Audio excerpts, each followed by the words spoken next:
Okay, I think it's our time to start now. It's 3:45 or 9:45 where some of us are. So welcome to this session on the diversity in the labor market. In this session, we'll have 3 papers. Each speaker will have 23 minutes and the discussion will be 10 minutes. If we have time left over, we'll take a question or two from the audience. And if it's time to move on to the next presentation, we'll take questions at the end of the session.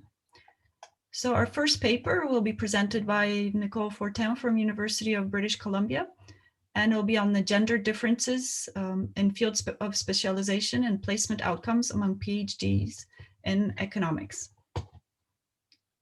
Welcome, Nicole. If you could share your screen. Yes. So thank you, Eva and Iran, for organizing this session. I think it's a really important topic, this diversity in the labor market, especially as it pertains to gender diversity. So we are asking very simple questions in this paper. Do gender differences in field of specializations among recent PhD candidate account for gender disparity in job placement? So when we're talking about job placement, we will be comparing academic versus non-academic placement, placement in lower ranked schools versus top ranked schools, and research versus non-research organization. And that very simple question is not rhetorical. We do observe significant gender disparity in job placement. There is a male advantage in assistant professor positions, especially in top 50 schools, and also in economist position in central banks, such as the Federal Reserve, or multilateral development banks, such as the World Bank, where publishing research is rewarded. So the idea of research is a topic that Donna's gonna talk about a little later, and we have emphasized these differences here because we think they're important. So we do observe also significant gender differences in field of specialization. These differences are broadly consistent with differences found in the economy more generally in terms of what is important to young people when selecting a career, the importance of people, the importance of leadership for male dominates, whereas the importance of being useful to others in societies dominate to women. And we find this, that in economics, more men are in fields pertaining to money or finance, and women are crowded in high social contribution fields such as health and education and labor, which is something we also find in society. However, beyond those preferences, if you will, we are interested in any pushback issue that might be coming from a difficult workplace climate. And we offer these correlation, if you will, as subjective evidence moving forward to what extent should women be encouraged to move into male-dominated field if climate there is a bit unfavorable. So just to focus on the main findings, we find that with a really parsimonious set of variables, meaning fields of specialization, ranking of the PhD institution, and long PhD, we can account for 1 to 2/3 of the gender gap in placement outcomes. And as a portion of the explained gap, the gender differences in field of specialization account for almost everything that is outside of top 50 institution. In top 50 institution, the applicant's degree granting institution, especially if they're coming for a top 10, has more explanatory power than field of specialization. And so this is quite consistent with the notion that top institution higher top applicants irrespective of field. So this paper is set in a literature that has been growing quite a bit recently, where people are concerned that women's progress in economics has totally stalled. It's not there. This is especially the case in the US more than in Europe or in Asia, for example. And the paper that's most closely related to ours is that of Leah Bustan and Andrew Langan, utilizing CSWEP data for a longer period than we have, and finding that departments that have better outcome for women are also those who are more female friendly and offer better support. So we offer a different set of data. Our data is from the PhD graduate who sought employment on econ job market between 2010 and 2017, and who graduated from 82 North American institutions, ranked in the top 200. So this choice of North American institution allows us to match the applicant's name on the GEL PhD list with those who go on EGM. And therefore, we have two measures of field of specializations, the one that the applicants declare on the GEM website and the one that is coming from the GEL list in their December yearly issue. The placement outcomes are found from a job search of these PhD graduate, either from their CV, the employer's posting. It's corroborated with the placement list of 64 institutions on our list. And we distinguished assistant professor's position, teaching stream position, which we will abbreviate to lecturer, postdocs, non-academic research position, which include the central bank and multilateral development bank and so on, and private sector economists. So the name of the employers allow us to make these distinctions quite easily. The gender is largely self-declared, but for the about 10 to 15% of applicants who chose not to declare gender, we use other means such as perceived by others or naming algorithms to find the gender. So overall, our percentage of applicants that are female is around 32%, which is very similar to the Bustan and Lagan paper. But as we can see, overall, there's really not an upward trend. And as we look at the broad areas of macro international finance, we actually see more of a downward trend. Applied macro is more steady. So, generally things are not really so good in terms of this stall progress. Now, when we look at the share of women across field of specialization, here the fields are ranked according to the highest female share to the lowest female share. And here we see that labor, health, education, both in the GEL and the EGM are more female and with relatively tight confidence intervals, which are the horizontal line here. Urban is also the next on the list, if you will. And more at the bottom, we find with tight confidence interval, we find macro, metrics, math and quantitative. So there are small differences between the EGM field and the GEL. The EGM is a bit more detailed. For example, theory is distinguished from micro. Micro, when it's not theory, is very much more of a gender neutral field. But when we go to theory, it's more of a male field. Macro has very tight confidence band, making it a bit more of a male field.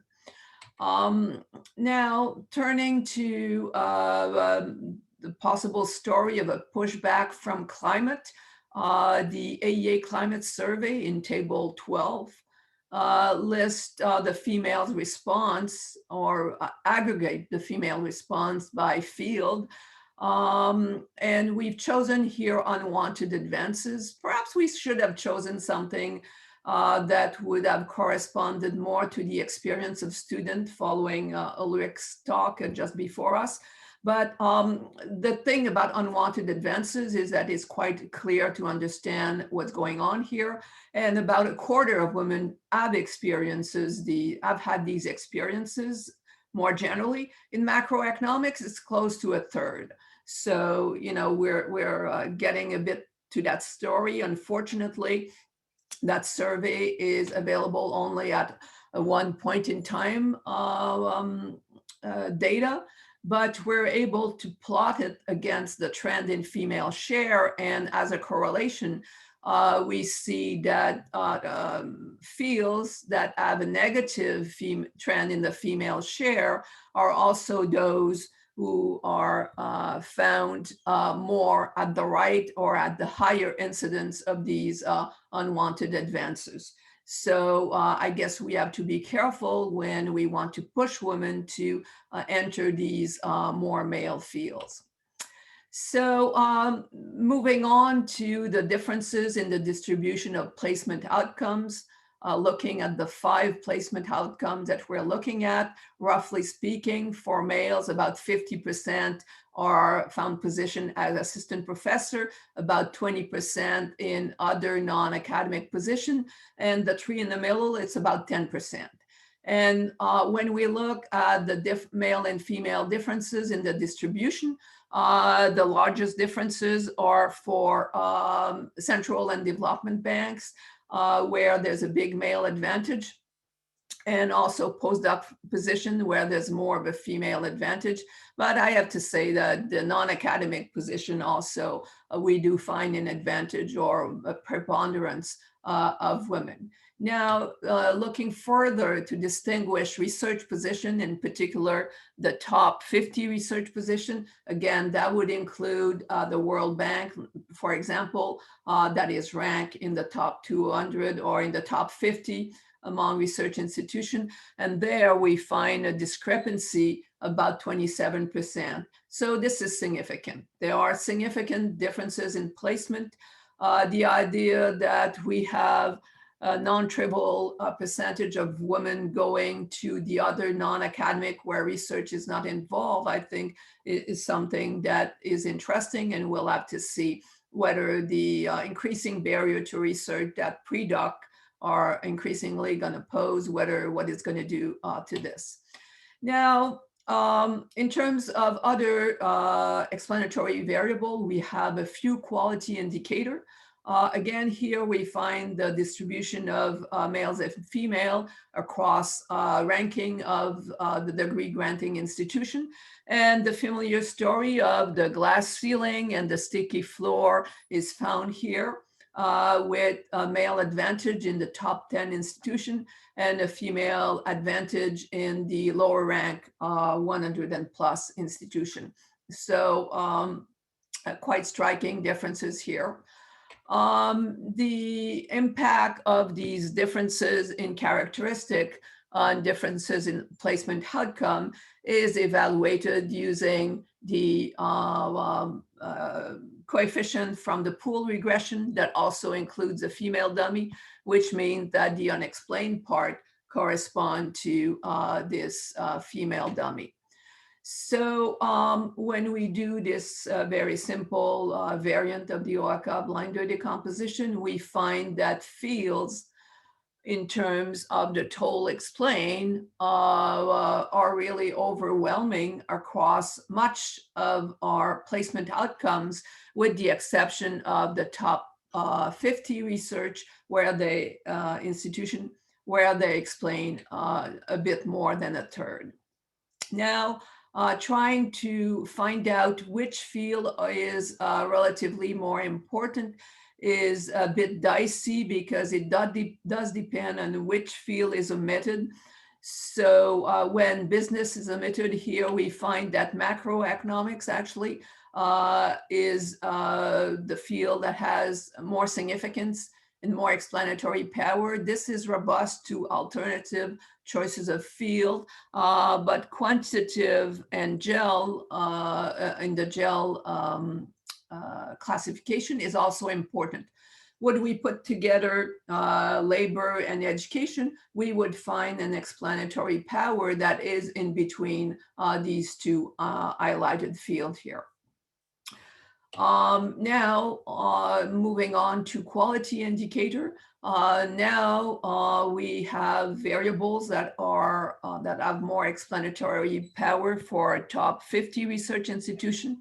The ranking of the degree granting institution is now accounting for 2/3 of the explained part. That being said, there remains a good third that is unexplained for the top 50 research institution, which arguably are those that people are more concerned with. So across other outcomes, there's still quite a bit to be explained. So let me note that these decomposition results are robust to alternative wage structure, but naturally using the female coefficient, or not naturally, but as is often the case, the explanatory power is a little reduced. So to summarize, we do here an analysis of placement outcome of PhD applicants from top 200 North American institutions, finding sizable gender differences. Women are underrepresented in assistant professor positions, especially in top 50 institutions and at central bank type positions.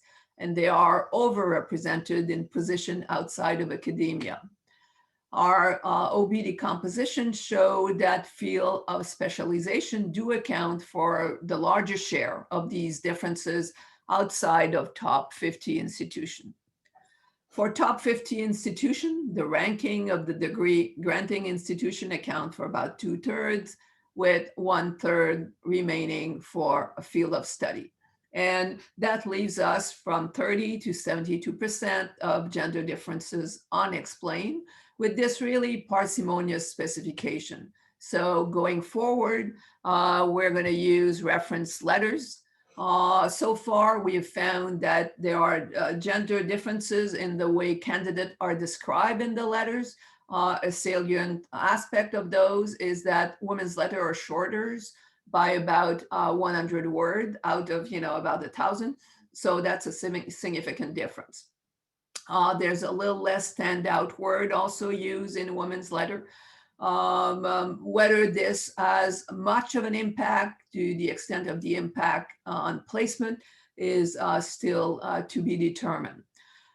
So what are the lessons learned? Well, the lesson learned is that there's a clear disadvantage for women in placement of not entering the typical macroeconomic and male-related fields in greater numbers. However, should we begin to improve climate in these fields before encouraging women to gravitate there? Naturally, another avenue would be to encourage women to apply to more highly ranked PhD program. As we saw, they're a bit crowded in the lower rank schools and not well enough represented in the top 10 in particular. So that is what we've found so far, and we're looking forward to finding more. Thank you, Nicole. Yolanda, would you like to? Yeah, thank you very much, Nicole. I think it's really nice paper, and it's really important to identify the dimensions on the young placements in our field that are not maybe so friendly, and in order to see what we can do in the future to correct the future gaps. So I will just have a couple of questions more related on potential indicators and that databases to join, and then I will leave time for the other assistants that they want to make other questions. I have the pleasure to read a bit more of the paper. It's also true that some of the questions you have already replied. for example, one thing that really interests me is this thing about be able to include the adverse workplace climate in the estimations. So my question was about if it was just this database, the AEA climate for more years to be able to merge, and you already told that it's just for 2019.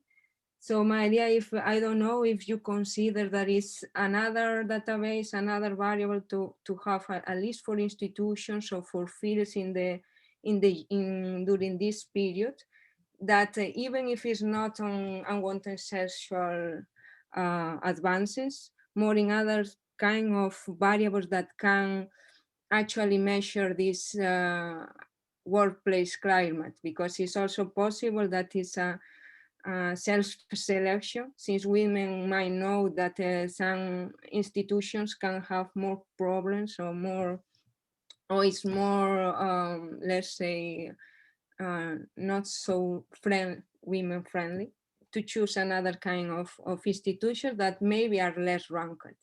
So this will be my first question.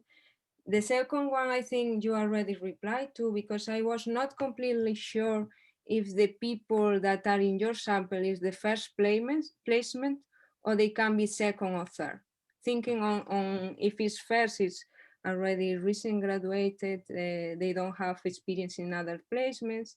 If it's second or third, it could be that also like uh, the experience that they already have in other locations have affecting the current location. So it will be also interesting to know if this is actually increasing the gaps or reducing gaps. I mean, it looks like it will be increasing, but it will be interesting to know. Yeah. And then I'm also really curious about, and maybe this I don't know if it's more about how postdocs are in Europe. So I don't know if this, because I saw also like there is a overrepresentation of women on postdocs. Postdocs, at least in Spain and in most places are not, are funded by the public, by regional or national governments. So usually they have a different, a more transparent access or a more transparent uh, way of evaluating the curriculum. Just know exactly what they are going to evaluate.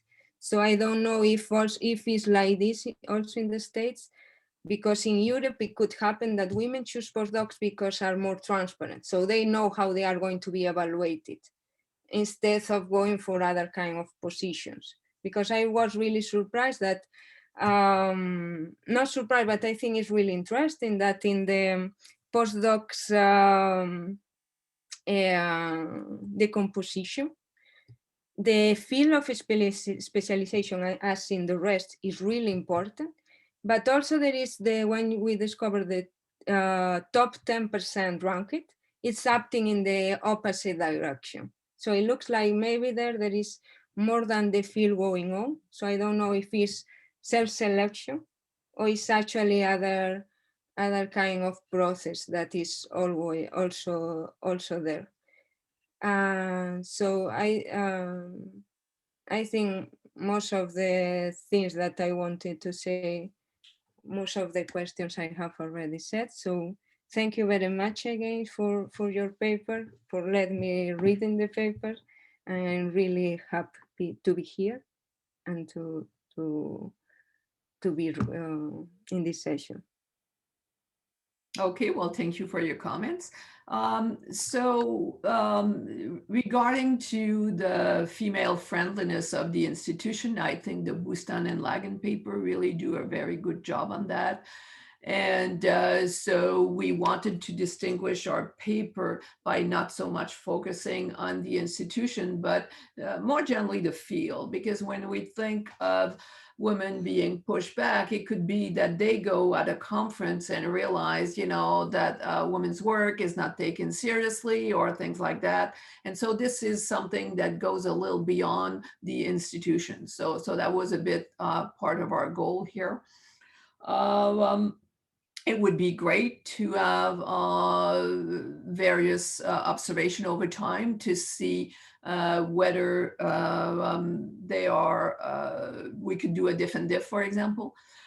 So probably we could investigate if there's something not so much in the same aspect as the climate survey, but something in this former sea-swept survey that could a bit speak to that.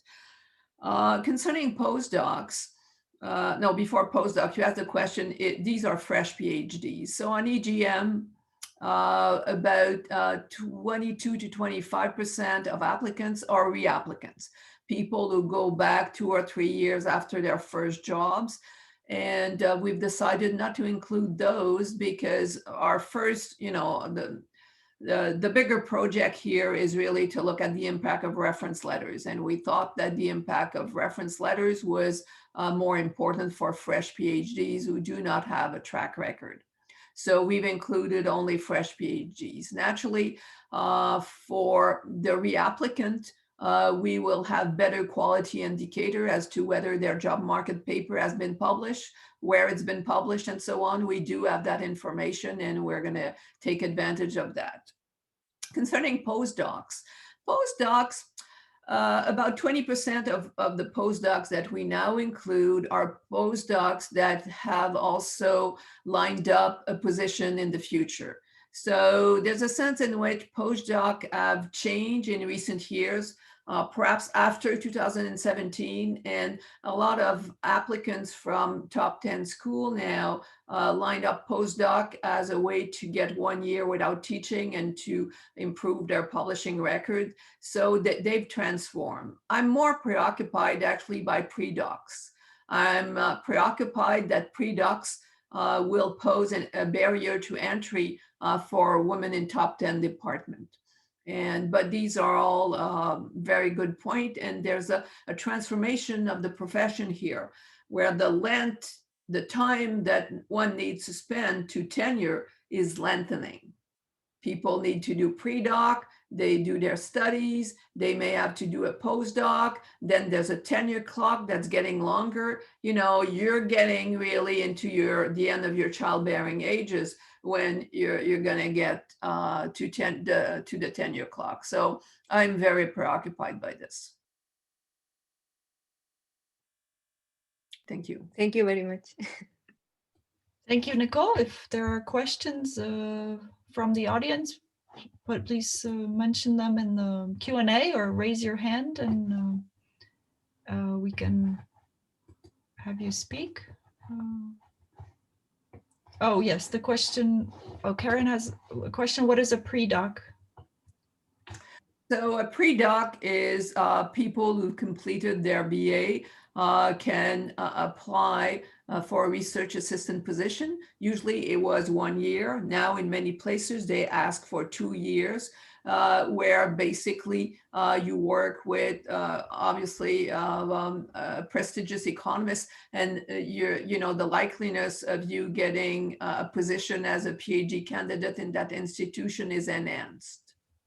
So a lot of top 10 departments now require applicants to have some research experience. And this is a way to demonstrate your research experience and your research ability. Dominique, let me just unmute you. Yeah, I have a question. Do you have some information on the location of the final placement compared to the location of the PhD? We do have. Is there a question of distance? Yeah, and so you have taken it into account in your equation? No, we have not so far. Because maybe there is a question on geographical mobility different for men and women. Well, I mean, there's a lot of international students in our sample. Oh, yeah.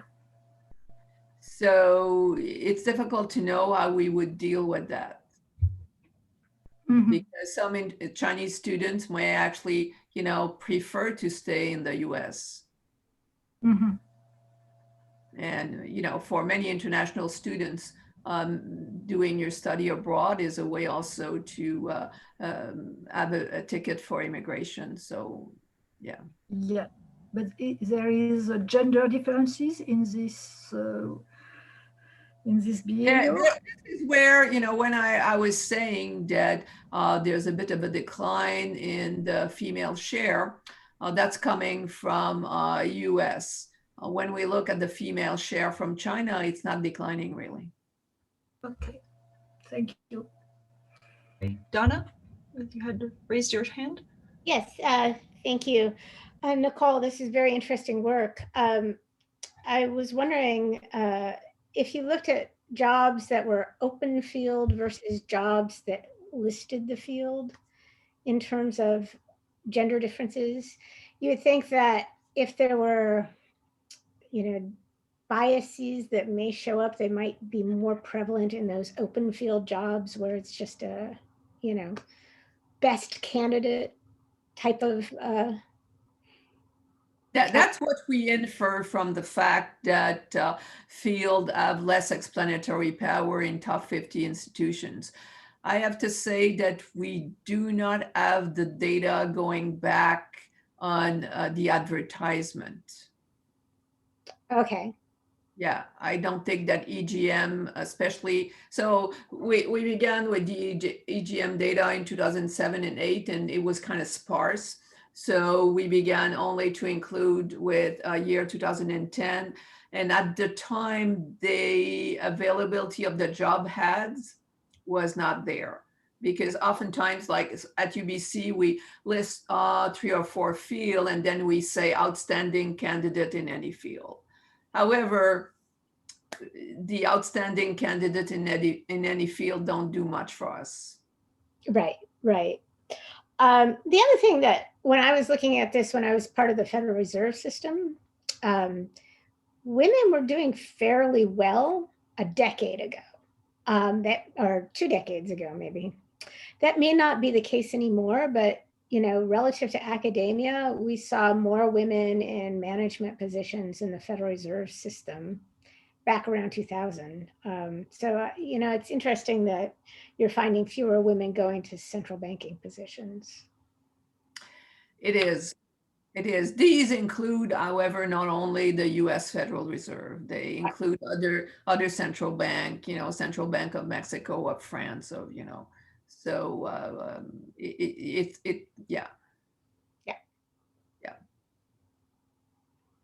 Yeah, I mean, it would be, this is where the Bustan and Lagan paper is superior because their time span go back to 1994.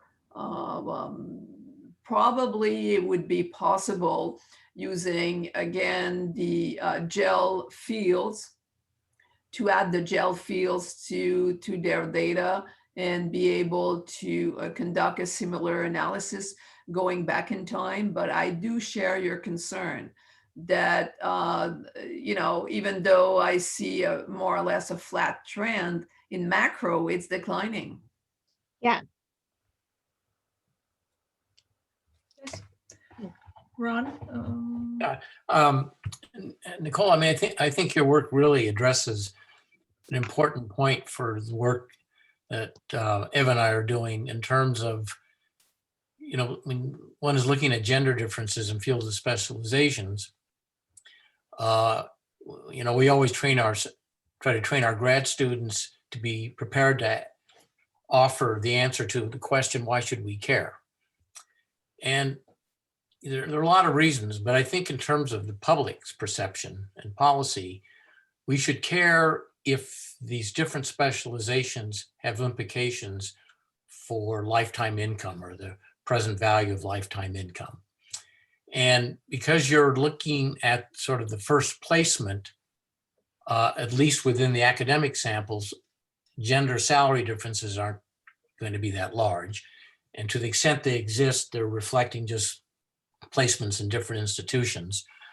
But I was thinking, if there is a bias towards women in academia, and at the margin, it's pushing them into other fields, say in government or private sector, in which the compensation is larger, And you could see an argument one could make, so why do we care? I mean, we as economists care because first of all, we're intellectually curious about things. And then secondly, it's a restriction on one's free choice. And that's a matter of concern for us. But for the general public, the response could be, well, okay, so they ended up getting a private sector job or a consulting firm, but they'll probably make more than academia. So, I mean, what do you think about that? Or is there some way to advance your results to start to look at the implications for the lifetime earnings, something like that?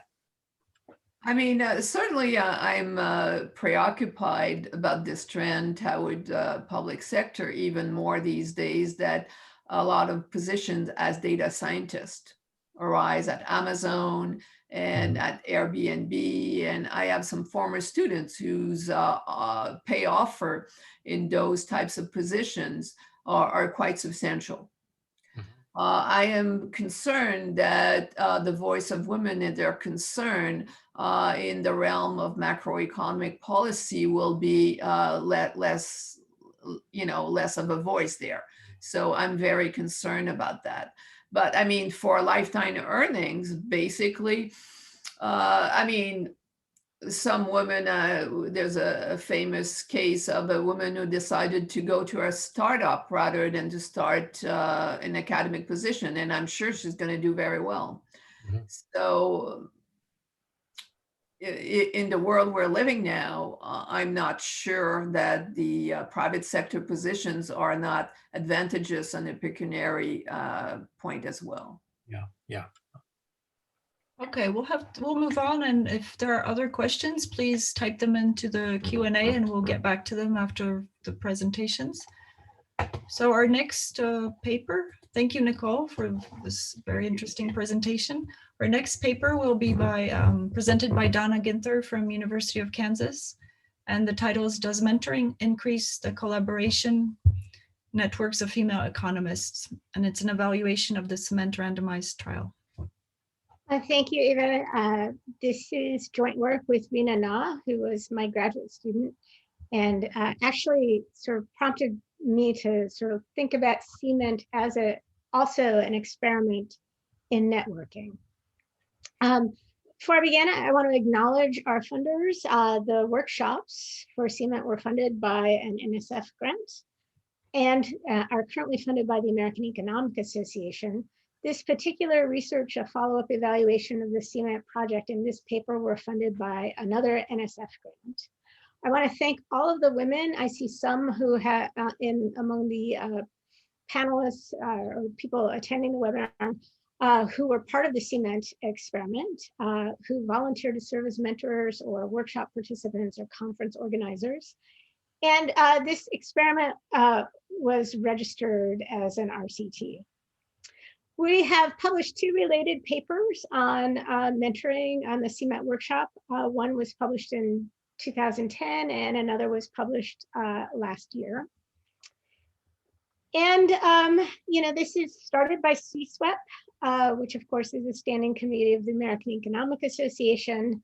And among giving the Elaine Bennett Award and the Carolyn Shaw Bell Award, which we saw just previous to this workshop, CSWEP runs the CMET mentoring program.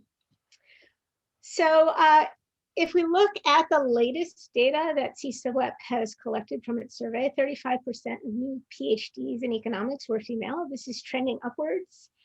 And also trending upwards is the percentage of female assistant professors, now at 30%. But only 27% of tenured associate professors were women, and just 15% of full professors were women. Maggie Levinston's presentation indicated that things are finally improving, which is welcome news. And here is a reproduction of one of the figures from that report. You see that slow progress among women full professors, slow progress at the associate professor level, more progress, it was kind of stagnant, and in the past 3 years, increases in women at the assistant professor level, and an uptick in new PhDs after several years of stagnation. So this is all encouraging. And if we look at the previous literature on women in the profession, we see that women lack professional networks. McDowell, Singel, and Stater find that women are less likely to co-author, and if they do co-author, they're more likely to co-author with women. Co-authorship has increased in economics, according to Dan Hammermesh's work, and co-authorship increases the number of publications. Our paper that evaluated CMET last year found that women who received the mentoring treatment published more articles, published more top-tier articles, and were more likely to get tenure in top 50 economics departments. How does CMET work? There's a 2-day workshop that's held in conjunction with the AEA meetings. This was the original CMET randomized trial. It was 2004 through 2014. And then starting in 2015, the randomization kind of faded away and they started holding the conference every year. For the purposes of this paper, we will focus on the first 8 cohorts from 2004 to 2016 when the randomized controlled trial was mostly in effect. You would get a set of women organized into small groups with 4 to 5 participants and 1 to 2 mentors based on their research interests. Fields included labor, health, macro, experimental, development, international. And I said experimental twice, just in case you didn't get it the first time. So each participant in the workshop circulated a research paper or something like a grant proposal before the workshop. These were discussed by small groups about 1 hour for each participant. Each person was required to read all of the submitted papers and provide comments. Plenary sessions were also held consisting of panels of senior mentors. These were question and answer sessions, and they included topics such as research and publishing, getting grants, networking, teaching, the tenure process, and the ever-fraught discussion of work-life balance. The participants really enjoyed the experience. They found it helpful. I wish I would have attended earlier. I had a fantastic experience. So my experience was positive. Some people maintained their group or still maintain their group connections to this day. Are kept in touch regularly after the initial meeting, organizing and appearing in conference sessions together, reading each other's work, sharing helpful things like grant applications, and inviting each other to speak at our respective institutions. When I went up for tenure, it was helpful to know 2 successful senior people who could suggest to my department as letter writers. So this is a very positive view of how the workshop worked for one individual. So the random assignment occurred as follows. More than 80 people applied for each workshop. After eliminating incomplete or inappropriate applications, applicants were divided into groups by research area.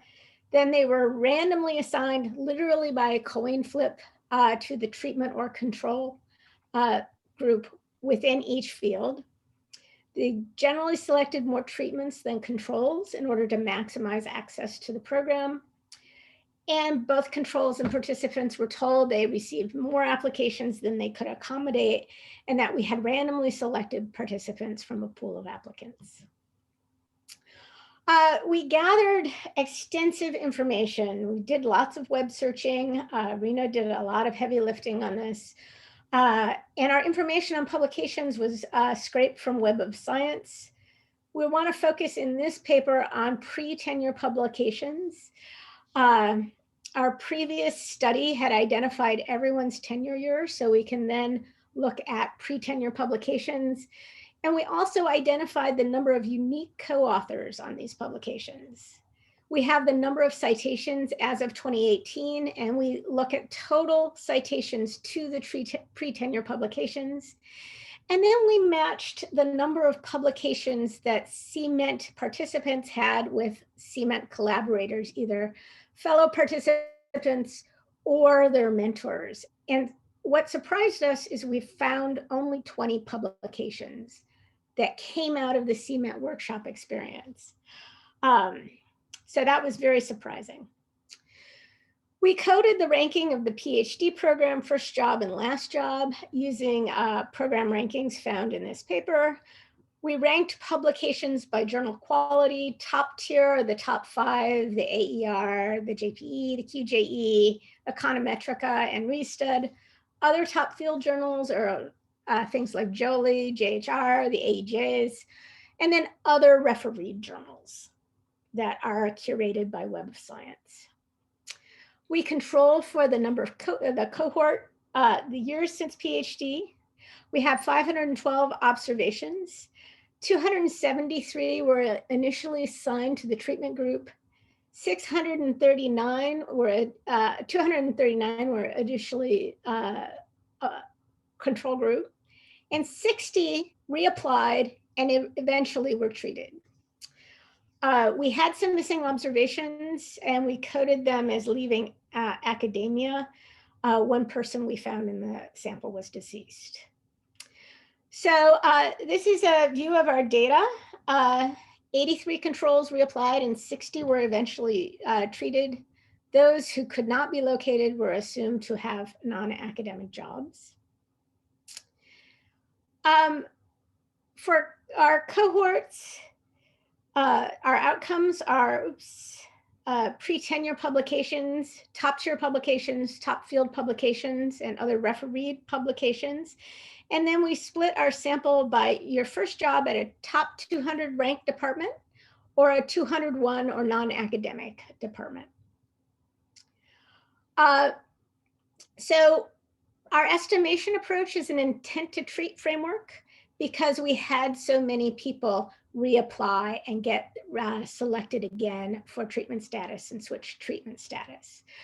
So we control for a person's initial cohort and their number of pre-treatment co-authors, and our F statistic for our first stage on the IV is about 40. Our balance is good in terms of where you got the PhD and your first job at really highly ranked institutions, but we find that the control group is overrepresented in the unranked academic institutions. And we find that the control group is a bit younger. And this is likely the result of a fading away of the randomized control trial in the later cohorts. So women who, after 2015, if they applied and didn't get in, they were given preference on getting into the workshop if they reapplied. So this is a graph of the average authors on papers by treatment, by years since treatment. And the blue line is the treatment group, and you see this increase in the average authors on papers by year for the treatment group relative to the control group, suggesting that the treatment is increasing the size of a woman's network as measured by the number of unique co-authors. So we did our regressions and we found that treated women had 1.6 more publications. They had about 0.2 extra top tier, top 5 journals. No significant effect on top field journals, but about 1 additional other refereed journal. When we looked at the co-authors, we find that the women who experienced the CMET treatment had 3 more pre-tenure co-authors than the control group. And we subtracted out those co-authors that were from the CMET workshop and we found the same number. So we were expecting that they were finding collaborators in the workshop. They weren't. They were finding collaborators after they had the treatment. Finally, we find that citations to pre-tenure publications they have about 43 more citations. Because we had a bit of imbalance in the treatment and control groups, we looked at the top 200 ranked institutions and the 201 plus non-academic institutions. You see very similar results, about 1.3 more publications, no significant effects on the different types of publications. However, the network size is 3.4 additional co-authors and no citations to pre-tenure publications. Now, in our previous paper that was published in last year's Papers and Proceedings, we found that women were more likely to be promoted in top 50 institutions.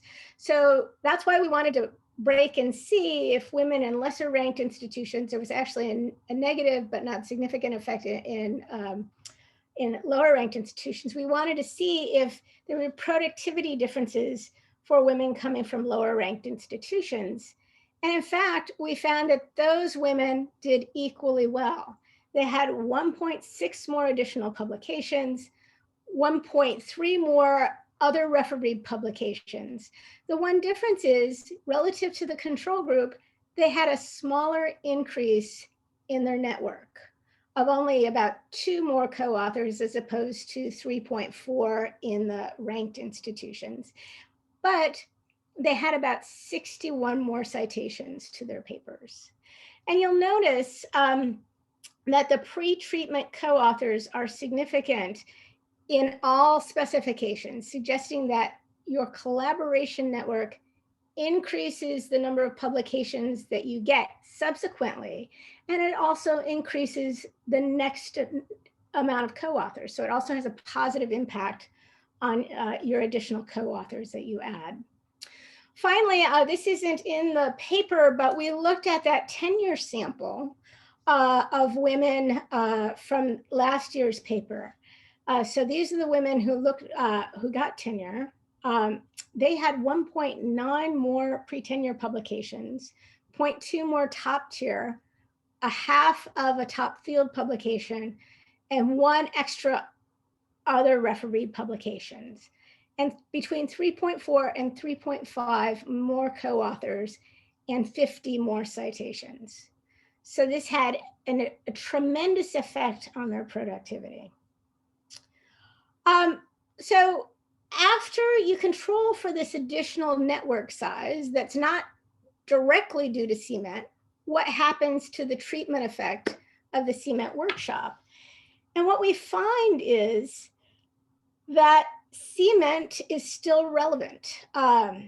First of all, after controlling for these 3 additional co-authors that women get pre-tenure, they still get an extra 0.6 total publications.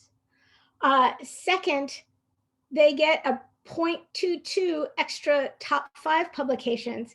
And notice this has nothing to do with additional co-authors. So there might be some feedback on the paper that women bring to the workshop that is driving this result. Finally, we find that they get about 31 more citations after controlling for having these greatly expanded networks. So this says to us that treated women have bigger networks, but this network effect didn't come from forming collaborations. There were 2 people who had multiple publications with other participants in the sample. After controlling for all of these co-authors, which increase your number of publications, we find that the CMET mentoring workshop still matters in terms of productivity, and it fully explains the increase in top 5 publications. Treated women who started at unranked and non-academic institutions also increased their publications and co-authors, but it remains puzzling that these women were not successful at receiving tenure. They do have somewhat smaller collaboration networks. These results suggest that the knowledge and advice at the CMET workshop about the importance of networking and publishing contributed to these treated women's success. That's all I have, and I thank you.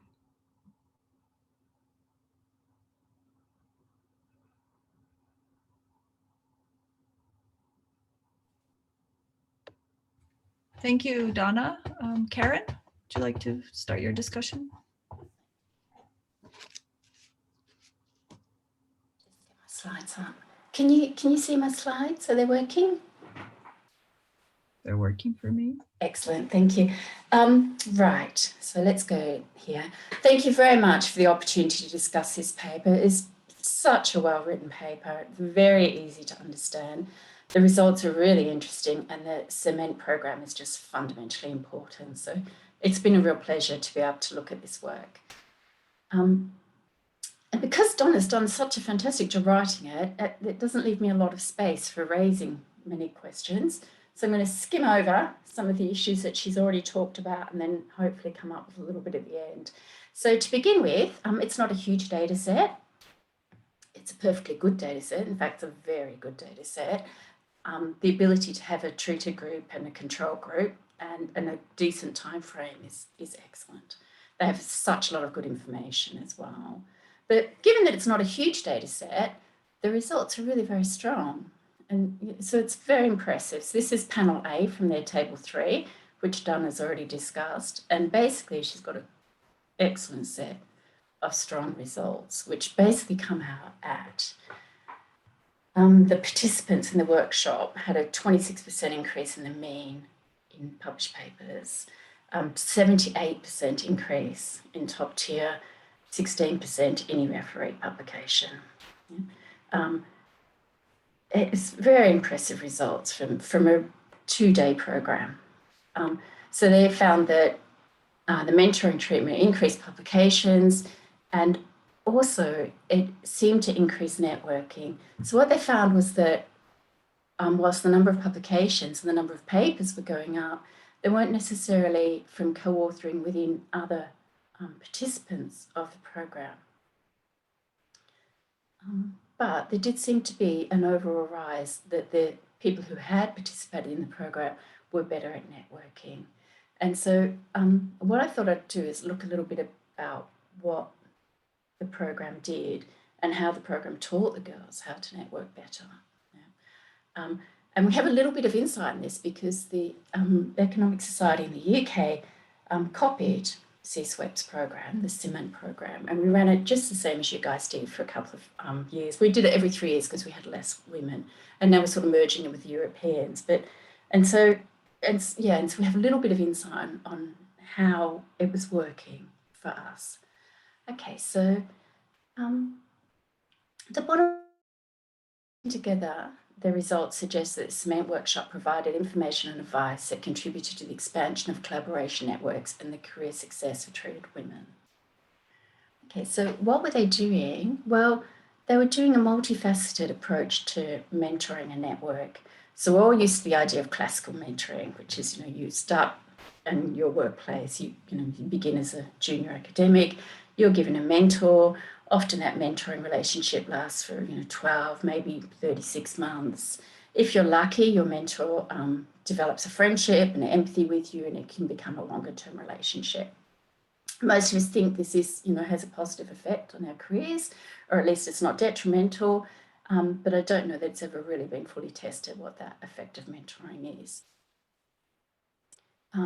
Peer mentoring is basically when we've got equals, and we don't see a lot of it in an academic environment, in a sort of perhaps informal buddying system.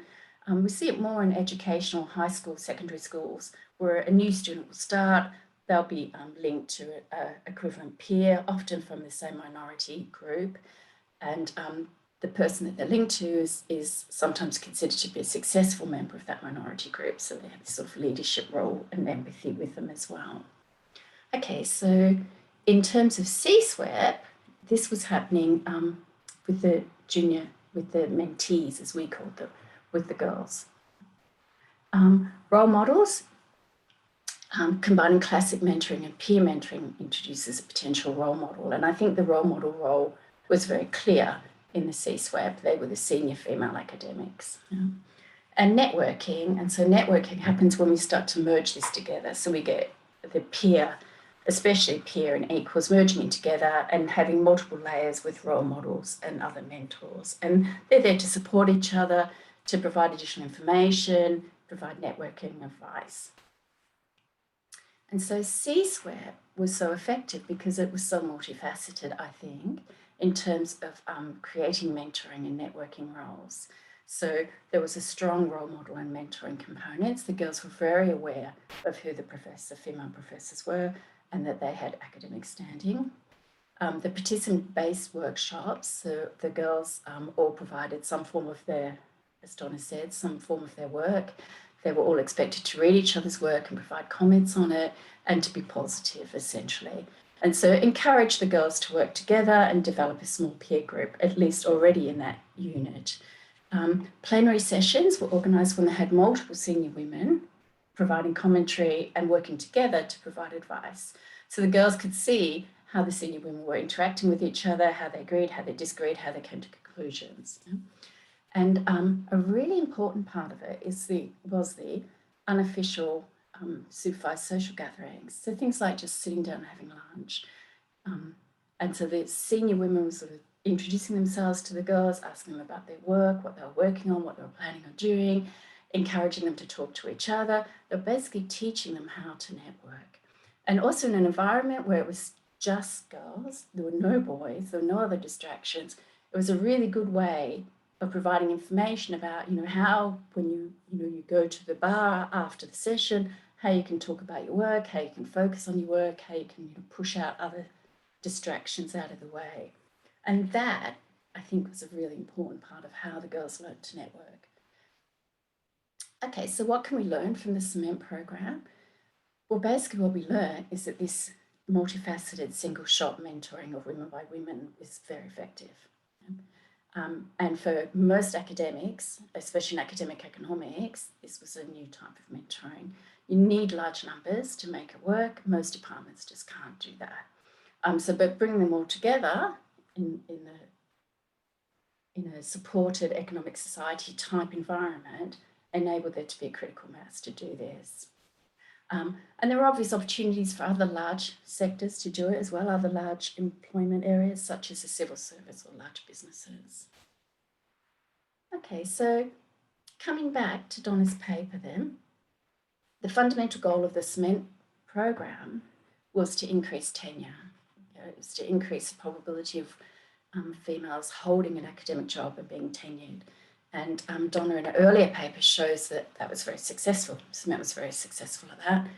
Increased tenure stream, 14 or 15%, probability of tenure jobs in 100%, in a top 100 institution by 56%, and probability of tenure job in top 30 by 79%.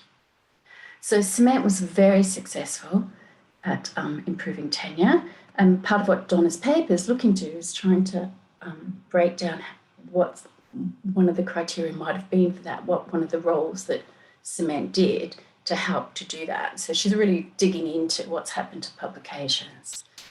And what she found, as we said, was that it leads to substantially larger numbers of publications and co-authorship for the students, the postdocs, PhD students and postdocs who were engaged in that. Yeah. So a question that I do have is about co-authorship and gender of co-authors. Because there's evidence, as Donna discusses in her paper, there's evidence that co-authoring with other females might not put you into a strong climate in terms of being successful in publishing. So, for example, Sarsens argues that co-authored papers by women, the women tend to get less credit for the work in them, or that women are subjected to more stringent refereeing processes before their papers come out.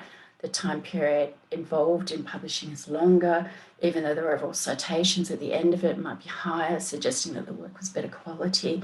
And so it's not necessarily, it doesn't appear to be the case that having a female co-author is going to be put you into a stronger bargaining position in terms of getting better publications. And so I think it'd be really interesting if Donna and her co-authors could dig a little bit more into what the relationship between gender and co-authorship is with the CEMENT program. I mean, she has already shown that they were not more likely to co-author with other CEMENT participants, but it'd be really interesting to have a little bit more of a dig into, were they more likely to co-author with other females? Were they more likely to network with other females and co-author with them? And so is the program increasing that likelihood? And perhaps is that partially offsetting the quite strong overall publication increases that Donna found. And is there a lesson? If that's true, is there a lesson perhaps? And maybe this links back a little bit with Nicole's point as well about, you know, should we be really wary of what the climate's like for young women when we're suggesting that they go down a path? So maybe if this is true, maybe what we should do at our mentoring programs is make the girls aware that there's an issue with co-authoring perhaps with females, and that they might want to, when they're thinking about their networking in terms of publication, they might want to veer away from that line. But anyway, that's what I wanted to ask Donna about the gender of co-authorship. And they're just the papers that we've used.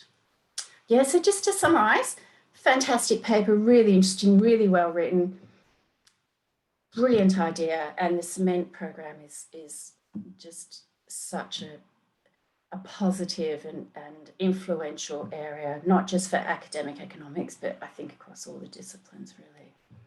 Thank you very much. Thank you, Karen.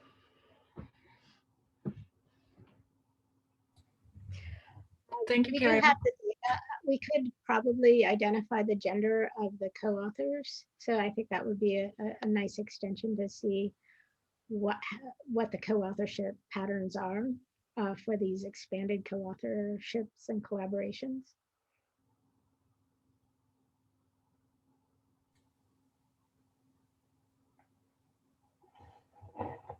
Okay, are there any other questions? Please raise your hand, or from the panel attendees if they would like to write something in the Q&A chat. Ron? Just one follow-up comment. I mean, I agreed with Karen that the gender composition of the co-authors is an interesting thing to follow up. But I'd also would observe in an earlier time where the refereeing process was pretty uniformly double-blind, you wouldn't expect, you know, the gender composition to make a difference. But in this day and age, no matter what a journal says, it's not double-blind. You can easily Google the title of the paper you're refereeing and find out the co-authors.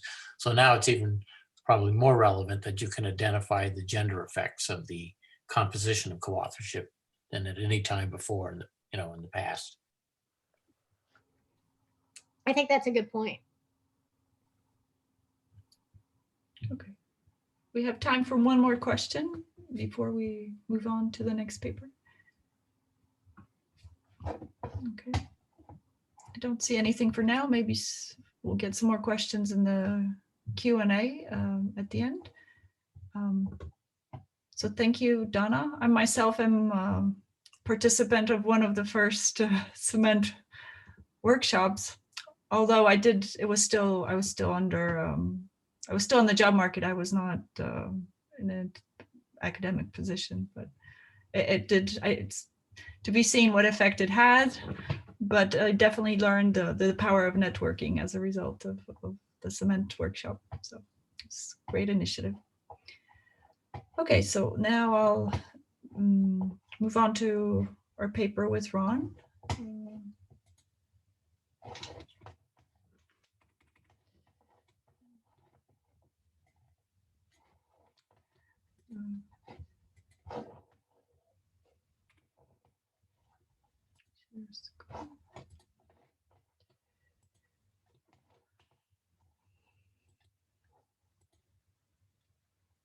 Can you see the paper okay? Yes? Okay. Yes. So this is joint work with Ron Oaxaca, and we've been working on this paper for a while now. It's about field specializations among beginning economists, and we asked the question whether there are gender differences. So it kind of goes in the direction of work done by Nicole as well. Okay. So one of the most frequently studied topics on gender disparities is the gender wage gap, and then even a second place in terms of interest is studying the occupational distributions of men and women. And so along these lines, quite a big major policy interest is studying the differences in field representation of women and men in the STEM fields. Now, since economics is quite a broad field that ranges from very abstract reasoning to different empirical approaches, we've decided to study the gender differences in economics field of specialization. And we think that this could also potentially have some insights into the more general issue of women being in the STEM fields. So in this paper, the initial focus is on gender differences in doctoral fields of study in economics in graduate school.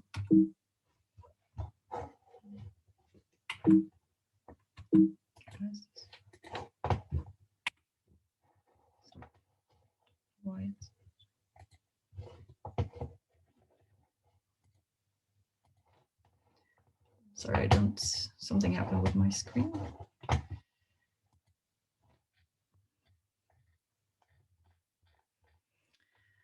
So our research objectives here are to document and measure the extent to which there are gender differences in doctoral fields among economists. And what we want to do is to examine the role of economic, personal, and graduate school environmental factors in determining doctoral field specialization choices. At the same time, we believe our work will shed some light on the implications of gender differences in doctoral field specialization for subsequent gender differences in salary growth and career advancement. So we developed this framework that will allow us to examine the evolution of fields of specialization over the careers of economists. And as we've been working on this, we've come across numerous research challenges. One of these is how to quantify fields of doctoral specialization. Another one is, since eventually you've decided to rely on the GEL codes, what would be the best degree of aggregation of these fields of specialization?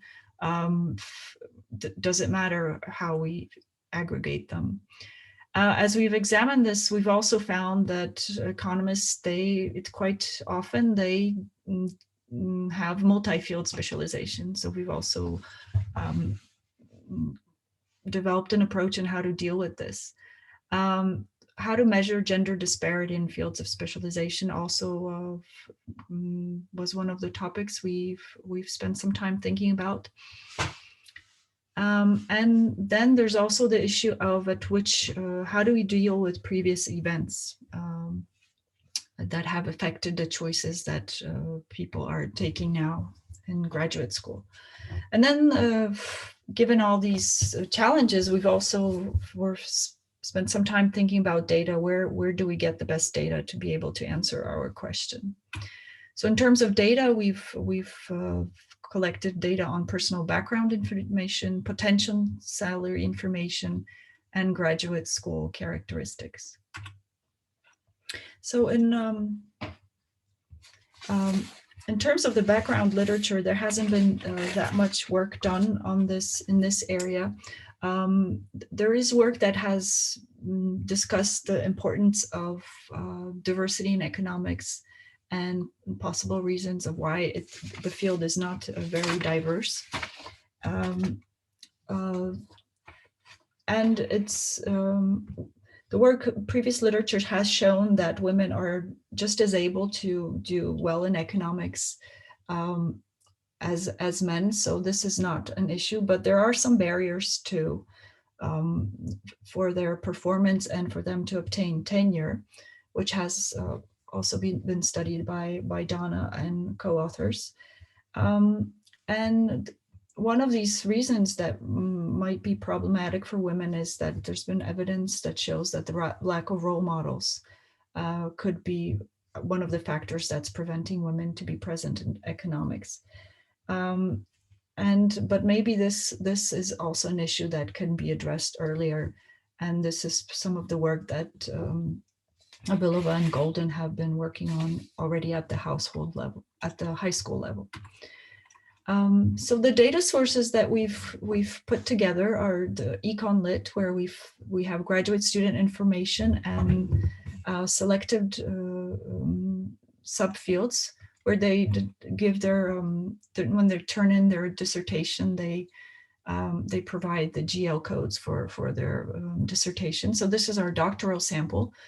Then we've also used data from academic analytics, which has which collects academic information on academics from almost all PhD institutions in the US, along with their publications, their awards, and grants that they have received. Then we've collected salary information from state websites for public universities for academics, and this is how we were able to calculate our relative salary measure. And for the department and university rankings, we've also used the US News and World Report rankings. So the initial conditions in our paper are we look at people at the doctoral level, where they select their fields of specialization. And we examine graduate school determinants of one's field of doctoral specialization. So the fields that we've looked at is we've aggregated the GL codes into 10 categories. Econometrics, micro, we've put labor and health together, macro, finance, and then we have IO, environmental and agricultural economics, public economics. We've put together development, growth, international economics, and then economic history and history of economic thought. And then we have another category. So these GL codes, as I mentioned, are assigned in Econ Lit, and we've determined that the code that is assigned most often for the individual is the one that determines the field of specialization. We found that people report from 1 to, let's say, 5 fields. And so we found that 85% of the doctoral dissertations that were awarded between 2009 and 2018 report one main field. And this is kind of the focus in this presentation. But then the other 15% report at least 2 fields. We found that from the initial sample that we had that about 9.5% did report more than 3 fields, but we weren't quite sure what it meant that people were reporting 3 fields or more when submitting their dissertations. So we decided for now to stick with the 2 fields. So in terms of the conceptual framework, given J primary field choices, the individual faces J independent binary, but not mutually exclusive decisions. So here we have U being the utility associated with choosing field J. And then we have choice specific attributes for field J, which is our Y, and then Z is the vector of individual case specific attributes. The model. So here the model will yield J independent binomial logit equations in which individuals can exhibit up to 2 field specializations, right, with this probability. Now, since they can choose either one or two primary doctoral fields, then we have here the possible field choices would be this expression right here, where the first expression is selecting 2 out of 10 fields. This would be the maximum number of possible dual field specialization pairs, and then plus J, which is the number of single field specialization. So in our case, since J is equal to 10, we have a maximum of 55 possible dual field specialization pairs. Now in the independent binomial logit framework, right, we do not have the correlation across field specialization choices, but it could be the case that if you choose labor, you could also be more likely to choose econometrics rather than, let's say, if you choose economic history and another field. So we've decided to use a more general framework for the multivariate logit model for correlated binary choices. And here with the probabilities, in the expression apart from the individual, the case-specific variables, we also have these association terms that allow for correlation across fields. Okay, and the estimation strategy is the one developed by Bell, and it's termed the composite conditional likelihood estimation method. And here, this estimation task is significantly reduced by maximum likelihood estimation of the conditional probabilities. So this is what we've used. So our individual case specific variables are gender, the rankings of the PhD economics department, and the ranking of the PhD institution, and the year in which the PhD degree was awarded. And for the field-specific variables, we have, which reflect the attributes of the choice, we have the predicted out-of-sample relative salaries for 1 year after your PhD and 7 years post-PhD. And then we have predicted probabilities of academic employment for each doctoral field specialization. We also have the share of the faculty in the JACE field as a share of the total faculty, the PhD granting department. So this is for the male and the female share. As a measure of dissimilarity, we use the Duncan Dissimilarity Index, which will measure the disparity between two distributions of some outcome for two groups. So if we have the index equal to 0, this would imply we have identical field distributions for men and women. And then if it reaches 1, it implies complete gender segregation across fields. And then having this, we can construct counterfactual Duncan indices using the predicted field specializations for one gender based on the parameters of the choice model estimated for the other gender. And this just goes into the formula. So overall, so our salary regressions are separate. And then in the model, we have about 8,853 observations, with 29% being women and 70.8% being men, and slightly less for those with only one field.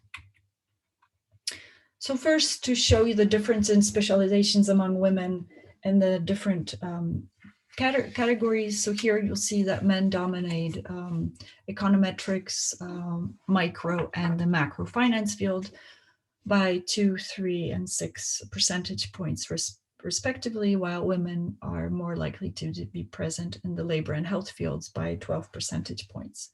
This is for those reporting only one field. And then here are the general results for our model. So normally in our main paper, we estimate separately for men and women. But here, to get an overview of the results, we condition on covariates and then pull our sample for women and men and include an indicator for females. So these are the marginal effects. And we see that the gender indicator is significant in 6 fields. And here we see that women are more likely to select agriculture, while they're less likely to select labor, macro, IO, public economics, development, growth international, which is in this column, and column 8. And then so the major difference from this unconditional rate is that for women here, we see that before they were really, had the most, that was the only field where they were dominating. And here, when we control for characteristics, they're less likely to be in the field. Oops. Okay, and in this next table, we see the actual and counterfactual predicted probabilities for the primary fields. And we see here that we have significant changes to the composition of the primary fields. So if we adopt the same primary field preferences for women as for men, but we retain female characteristics, we see that women will not be present in some of the fields, such as micro, labor, development, and economic history. On the other hand, all women will be present in IO, and except for macro, we see there would be more women than men in all the other fields. Now, if we consider that men will adopt women preferences but retain their characteristics, there are no men in micro, IO, development, economic history, and other, and all men will specialize in econometrics, labor, almost all in environmental and agricultural. And also there are a lot in macro and finance. Okay, and then here we see the predicted dissimilarity measures, so that would include the counterfactuals. And we see here that the Duncan dissimilarity index, normally it's 13.5, but here with the counterfactuals, it's 27.1. So it does dramatically increase the dissimilarity measure. And so this predicted DDI indicates that 27% of either women or men need to change fields specialization for there to be complete parity. On the other hand, these counterfactuals that we have here imply virtually all or nearly complete gender field segregation. So these effects are about the same for the counterfactual characteristics and parameters. So for example, if females had the same estimated choice parameters as men, 92.9% of either gender would have to switch doctoral fields in order for there to be equal field distributions. So this is associated with differences in characteristics, as the same choice parameters are used for both genders. On the other hand, if we assign male coefficients to the characteristics of females, so in this column here, and we calculate the effects of gender differences in parameters to be 99.7%. So we are in effect holding characteristics constant by counterfactually assigning males the characteristics of females and measuring the effect of gender differences in parameters and preferences. Okay.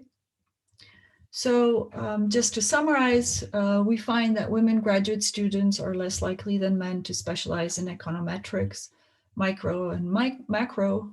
Women graduate students are more likely than men to specialize in labor and health.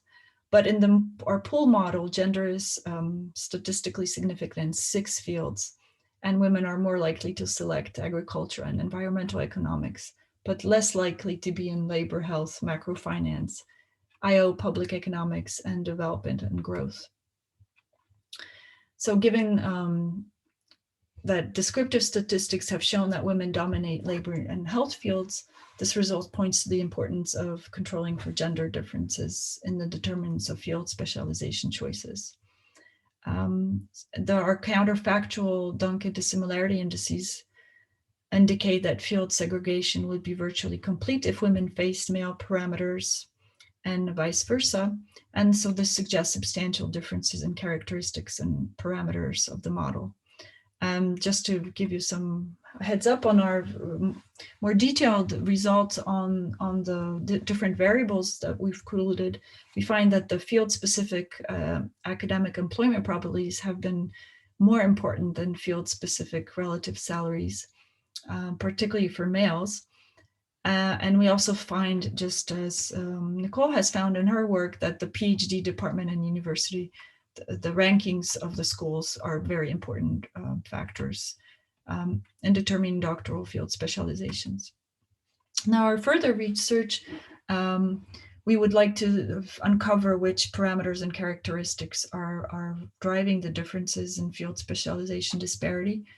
And also in future work, we'd like to understand the implications of gender differences in both doctoral field specialization and postdoctoral research field specialization for gender differences among economists and academic salaries, and also promotions. Okay.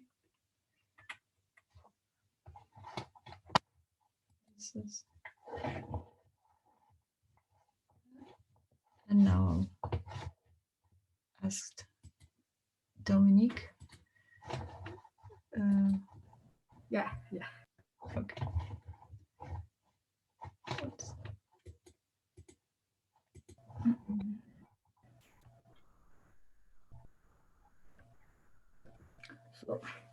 So thank you for this invitation and for this opportunity to read your work, because it's really interesting and it's very complementary to the work by the first by Nicole Fortin. And yeah, so to sum up, it's a new topic we have in this session is gender differences in field specialization. So this raises a lot of new questions. When I read your paper, I'm wondering, we started with long time ago with the gender wage gap. And then we observe that gender wage gap has to be explained by occupational segregation.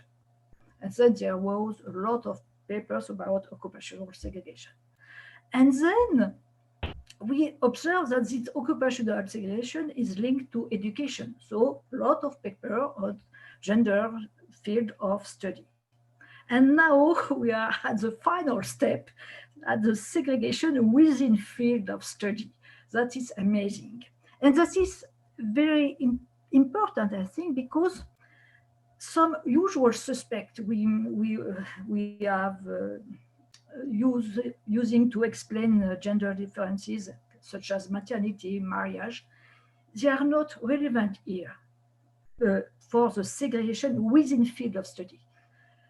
So why we observe this segregation within field of study? So you quote that there are two main explanations. The first one is gender differences in career prospect, or the second one, which is related, is social norms, attitude, peer effect, role model. So, and here you have this application to economics, to the field of economics. So for us, it's very convenient because we know what is going on about macroeconometrics, history of thought. We know what it is. So for us, it's more convenient. But it's a well-defined scope with sufficient diversity in research areas, so we can look at this determinant of specialization. I have a lot of questions about your work, but it's more question of clarification and curiosity, because your presentation and your paper is very short and I want to know more. And I think I need more descriptive statistic on the process to enter at the doctoral program. There is simple descriptive statistics, such as what proportion of undergraduates choose to do a PhD in economics, because there is a selection process. There is a differences between men and women. How is the choice of specialty made? The choice of the thesis director. I suspect there is a competition between undergraduates to get a PhD program, and also at the end of the PhD, how many get an academic position? What do the others do? There are some field differences. We have seen that in the first paper by Nicole, and we have some gender differences. I was also very surprised by your table about the PhD choosing one, two, three fields for their PhD, and especially the one with 3 or more fields. It's 10% of your sample, so it's not so rare, 10%. And I think it would be interesting just to look at them and to analyze whether there is a gender effect for those outliers. Maybe they are less decided, maybe they are more open to other, to more science, maybe they are more interdisciplinary, more attracted by psychology, sociology. I think it could be worth to look at them. And also my next question would be about individual characteristic about your doctoral students. Do you control for ethnicity, for citizenship? Because this factor may interfere with the gender effect. Also, maybe PhD from abroad, maybe they are not so, they don't know, maybe they know less about the field of studies than the other students. I think there is some heterogeneity within your PhD student, but maybe you control for that. I don't know. And on the result, but the results are quite surprising, actually, because the fact that the gender differences explain a part of the high proportion of women in labor and health fields is not so surprising. Because, but we want to know which differences explain this result. But the prediction of a complete segregation, I was quite surprised because at the end we obtained complete segregation. So I want to know, how do you explain it? So as you said in the conclusion, I think we need more detail on the parameters and characteristics to understand really what is going on, what is the mechanism behind. And to go further, I wonder if possible to have a long-term view of the gender effect in economics, because economics was changing a lot since the 70s. The field, the kind of work done in the 70s are very different from the ones we are doing now. So I'm wondering whether there is some change in gender specialization related to the change in this field. Or more simply, my question is, are women favored by the turn toward empirical research in the 90s? Since the 90s, empirical research has done a lot, has expanding a lot. So maybe women were favored, then maybe there's some change. And also, okay, economics is a great field. We agree on that. But I think it would be interesting to consider other fields among PhD, not only STEM fields. For instance, health, medicine, math, law.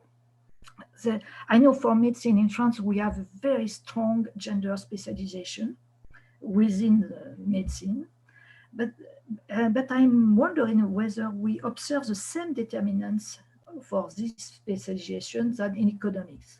Law will be also a very interesting field because it's very female dominated, and nevertheless there is a segregation within law between male and female.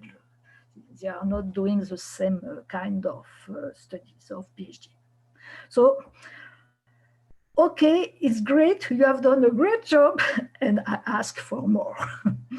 And because I think it's really, really a good topic, and really it's worth to spend time on this. Thank you.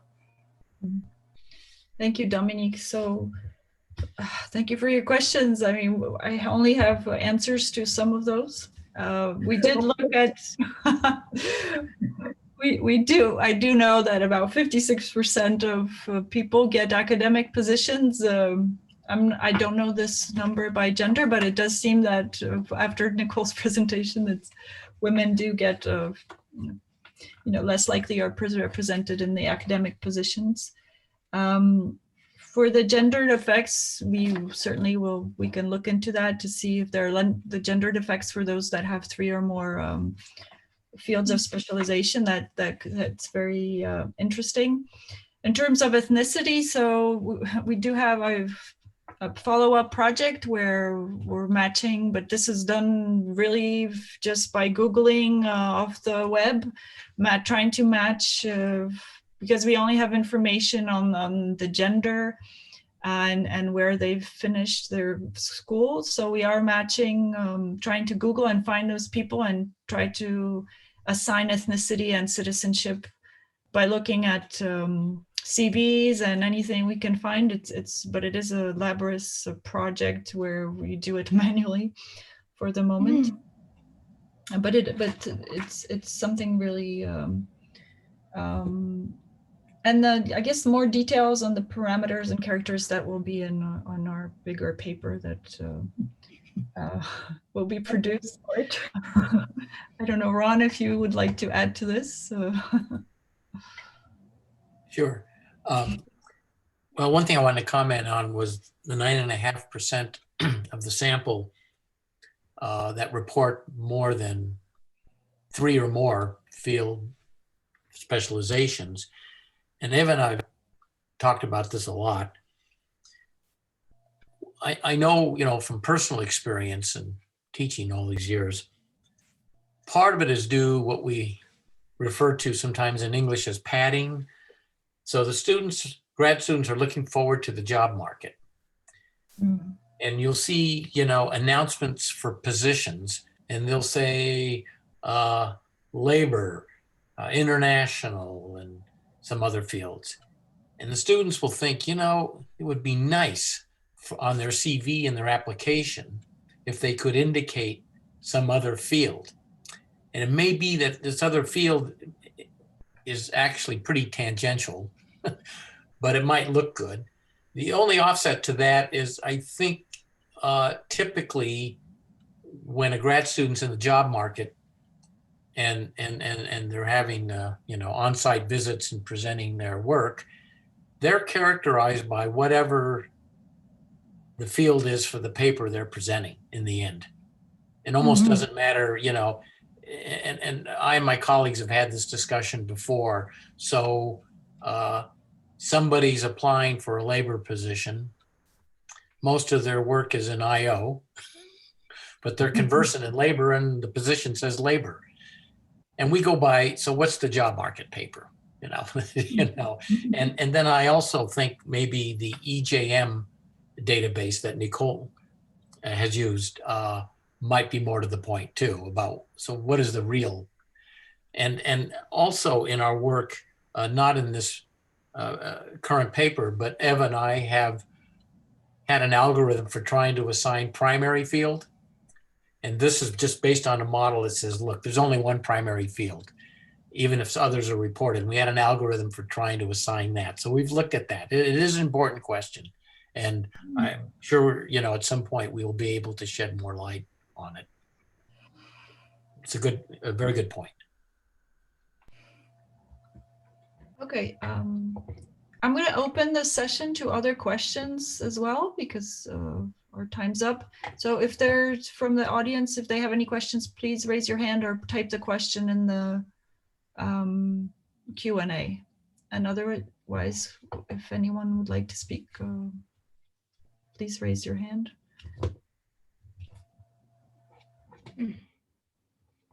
Yes, Donna? So Bruce Weinberg has a paper, and it's not about economics, but it's about interdisciplinary research. And since you're focusing on a field, he's finding a penalty for interdisciplinary research in his work. So you may want to consider looking at that, especially since people are majoring and are in some cases listing multiple fields. It may be multiple fields within economics are not penalized, but multiple fields, or, saying that you color outside of the econ disciplinary line may be penalized. Who's the author? Sorry, I didn't catch the. Bruce Weinberg. Bruce Weinberg, yeah.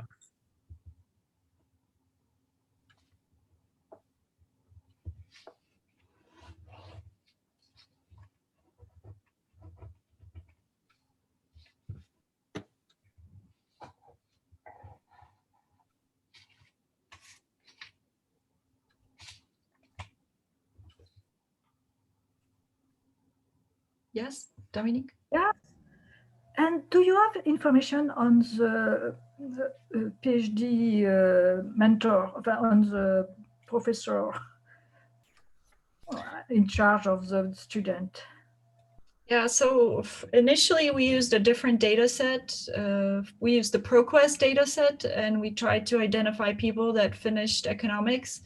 It wasn't an easy task because their classification system is not as straightforward as we would like it to be. So there we did have the first and second advisor, let's say. And Yeah. so then we had a slightly different strategy for just determining the field of specialization, because at that point we weren't able to merge it with the GL codes.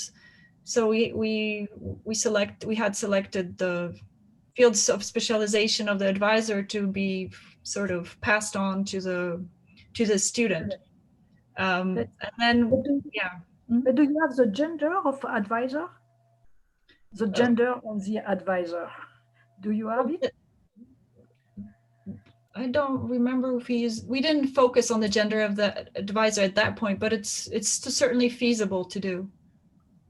Yeah. Yeah, so we do have the gender of the writers of letter of recommendation.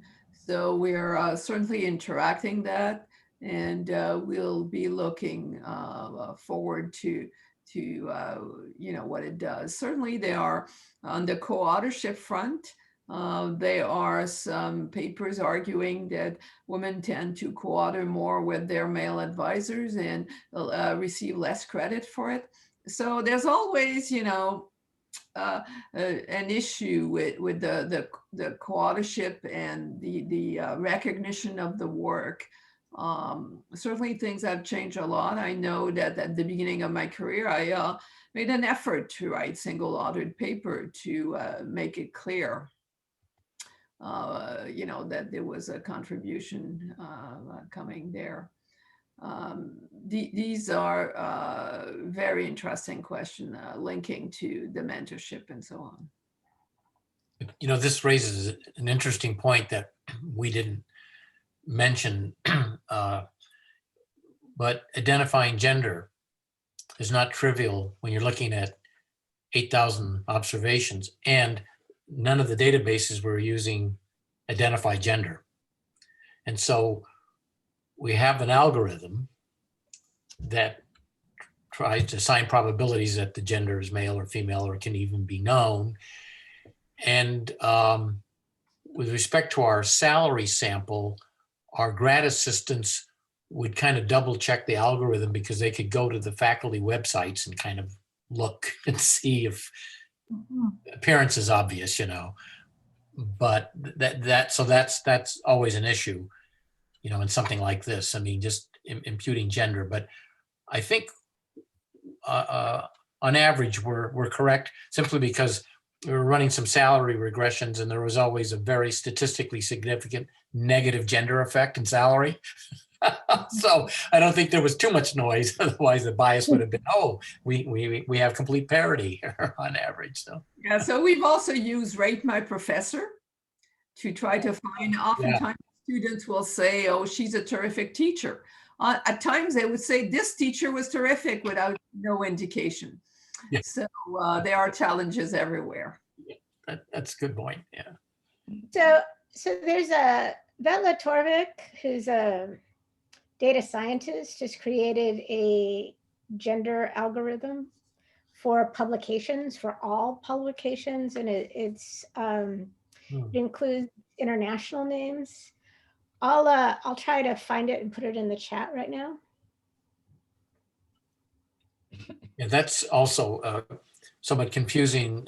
When we would come across the data from academic analytics, there would be a name that would be, let's say, non-European. And sometimes, we would have graduate students in that ethnic group, and they said it isn't clear to them whether the name is a male name or a female name, And so if it isn't clear to them, it's even less clear to us. Yeah, there are a fair number of gender neutral names. So this is why gender as perceived by others, the pronoun kind of thing, is another avenue. However, I mean, in this world, we have to recognize that there are more gender fluidity in this world. And so certainly this is a topic that we'll run into in years to come. Yes.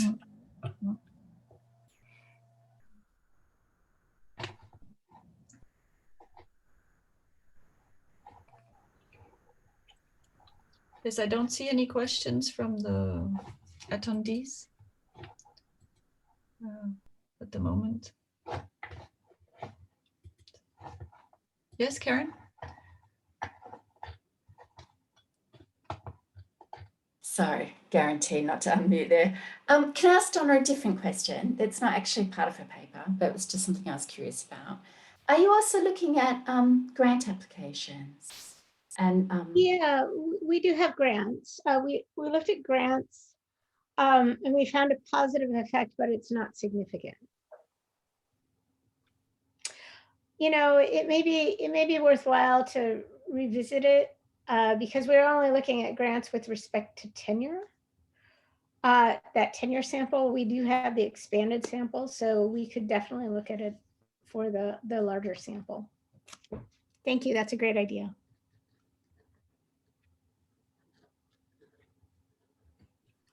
We also thought about, since there were a lot of women on the tenure track still, we also thought about maybe going back and looking at, you know, we went through 2018. It's been a couple, you know, it's almost 3 years now. So we might want to look again and see if there's been any additional changes with respect to that.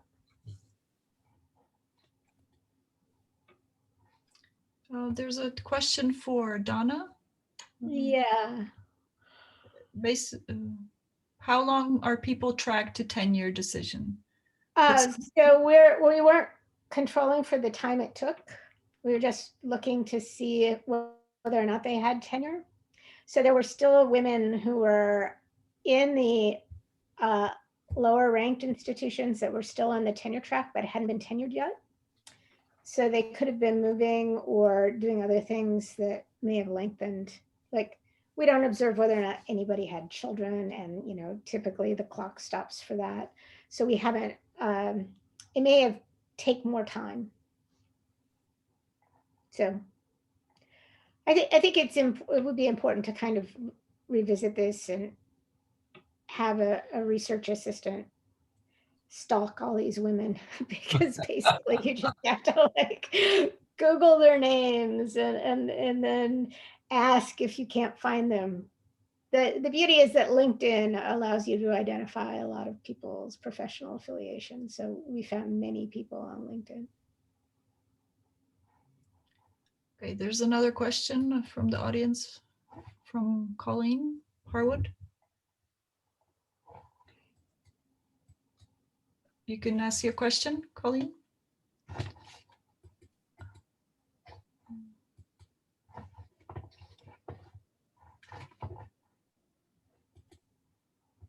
Okay, I'm not sure I can, could you put it in your chat, because it seems I can't unmute you.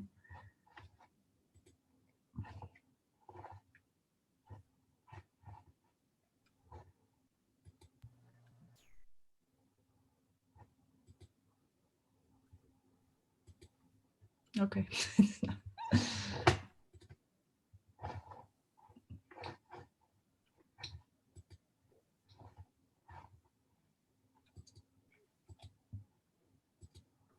Okay, I don't.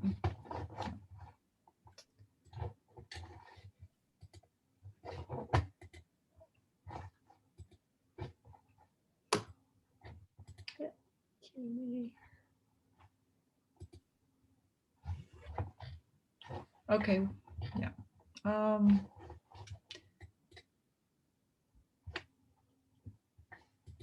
Okay. I don't, Colleen, will you? I'm not sure if she's going to type the question or not.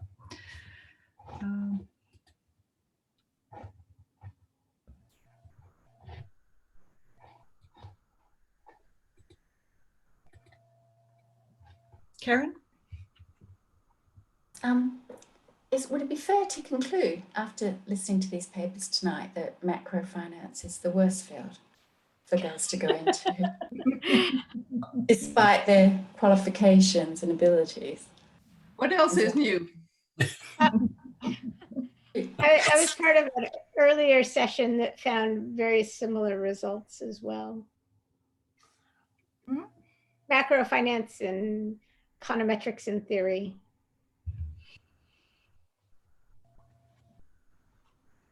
Sad that it's not changing, isn't it?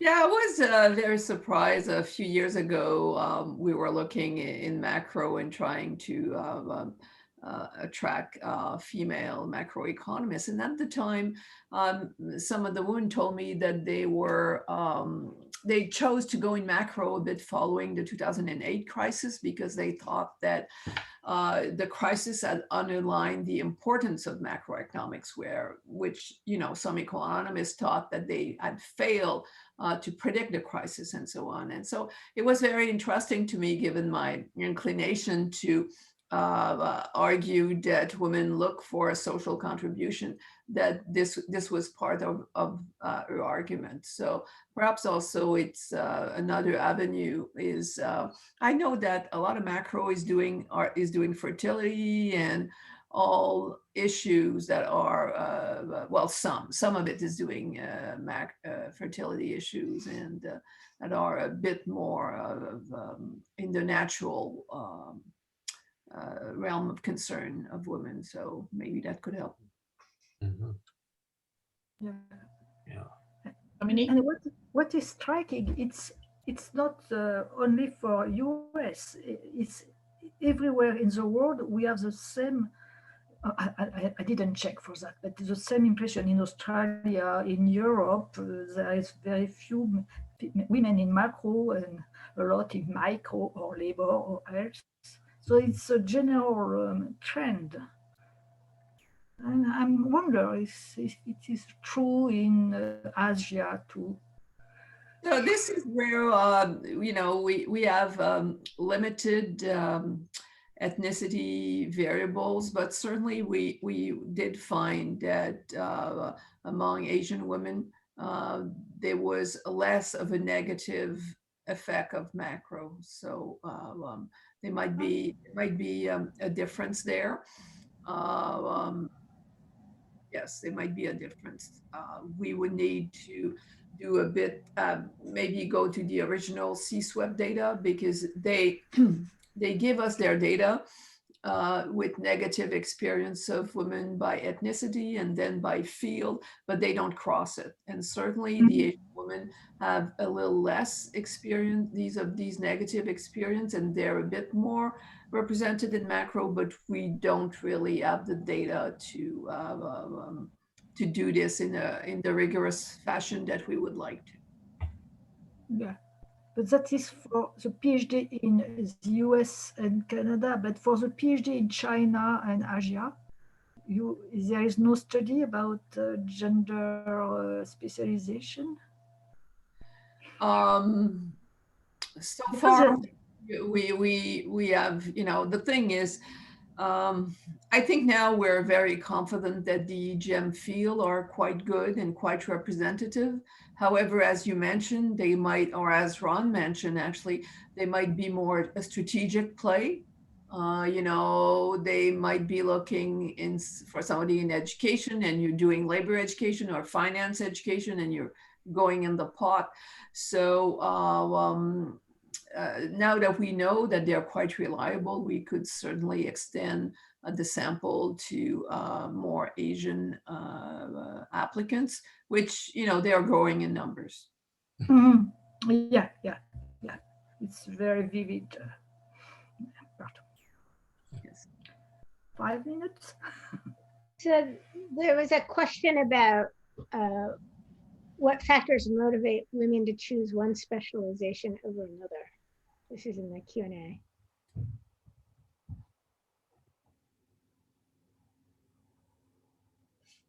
Does anybody have a thought?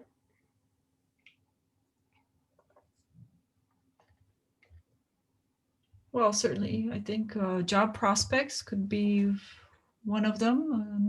Not so much the salaries according to our findings. That's not such a strong factor. We are with the measure we've used. We were, I think, surprised with the effect of the share of females. We thought we would find stronger results than we did. The share of female faculty, we didn't find very strong results there. Actually, we have 30 seconds left, so I want to thank everyone, the attendees, participating, people and attending. hope we can meet live somewhere soon. Yeah. Look forward to that. Yeah. And Certainly we'll also be in touch too. With, next year. yeah. Hopefully we're live next year. Yeah. Thank you. Hopefully it's in a warm place next year. I didn't check. Take care, everyone. Stay healthy. Good to see you. Thanks so much. Bye. Thank you. Bye-bye. Bye-bye.